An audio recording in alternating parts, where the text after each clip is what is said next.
Welcome to the deep dive. Today we're really getting into a word you see everywhere, especially health-wise. It seems simple. Natural. Right. But simple it is not. Exactly. Yeah. Our mission here is to unpack this idea that natural automatically means, good for you or safe or even nutritious, particularly with health supplements. And we're leaning heavily on Professor Lin's work here. He's written, a lot about this. He really has. It's critical because natural carries this sort of implied promise, doesn't it? It does. And if you don't think critically, that promise can be misleading, maybe even, dangerous. Yeah. Let's start with a story from a listener, Kinsu. They bought a supplement, brand name Best Naturals. Seems clear enough, right? You'd think so. But Kinsu opened this L-arginine, L-citrulline supplement and got hit with this distinct smell, like acetic acid. Not exactly earthy. Not at all. And then the label. Even with Best Naturals on the front, the back listed stuff like silicon dioxide. Not quite natural. Ah, yeah. That initial surprise, that feeling of, wait a minute, that's the trap. That's the core of it. And Professor Lin, you mentioned he's written over 100 articles on this. At least. Debunking this specific trap, it just shows how common this misunderstanding is. His main point is pretty stark, isn't it? Don't just assume natural means safe. Absolutely not. He uses these really potent examples. Think about lightning, Natural, yeah. venomous snakes, poisonous mushrooms. All natural, all potentially lethal. Okay, point taken. It forces you to pause and actually question that immediate positive association we have with the word. So why is it so misleading, especially that you mentioned in the U.S. context? Well, here's the kicker. It comes down to regulation, or rather the lack of it. The U.S. Food and Drug Administration, the FDA, they have, wait for it, no official legal definition for the term natural. Seriously, none at all. Zero. Zip. Nada. Wow, so that basically gives companies a free pass. Pretty much. It's a huge legal loophole.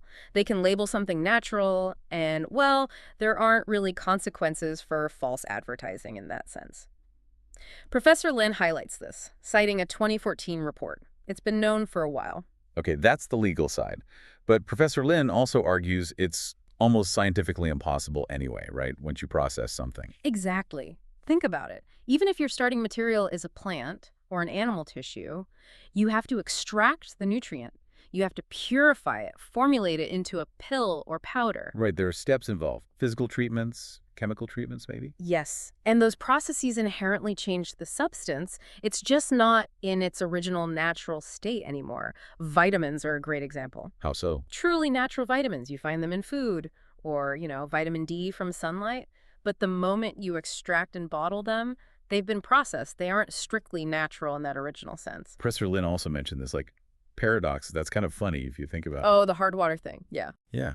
People in areas with hard water, which has naturally occurring calcium, will sometimes spend money on filters to remove that calcium. And then they go out and buy calcium supplements, which are, by definition, processed and not strictly natural. It's a perfect illustration of how tangled our thinking about natural can get. We remove the natural to buy the non-natural. It really is. And what about vitamin C?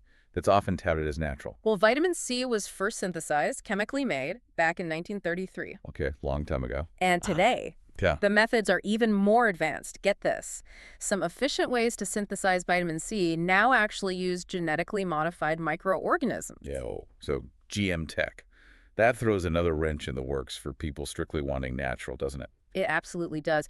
Because for many who value natural, GMOs are, a definite no-go. So how natural is that vitamin C? It gets complex fast. So bringing this all together, what are the real-world health implications? We heard about Dr. Lindsay Ling. Yes, from the Good Liver Clinic. She's a gastroenterology and hepatology physician. She sees patients all the time who bring in supplements labeled pure natural. And what's your take professionally? Her observation is that these products, from the very start, the raw material to the finished pill, go through so many steps. Extraction, sure, but also disinfection, refining, drying, packaging. All processing. All processing. So by the time you buy it, she says, it's really far removed from being pure natural, regardless of the source ingredient. Which brings us back to Kinsu's surprise. It makes sense why they were surprised. But also, given all this, maybe we shouldn't be. Maybe not. It highlights a huge gap in understanding fueled by, well, marketing. So the big takeaway from this deep dive seems clear. Hmm? We really need to think more critically about these labels. Natural is often just marketing speak. It's designed to make you feel a certain way to influence your choice, but it's not a guarantee of anything specific. Not safety, not effectiveness, not even actual naturalness in the way most people probably imagine it. It really empowers you, the listener, to look past that simple word on the bottle. Definitely. Ask more questions. Look at the actual ingredients. So it leaves us with a thought, doesn't it? What other everyday words or concepts do you just sort of accept? Which ones do you trust without really digging into what they mean or the processes behind them? Something to mull over.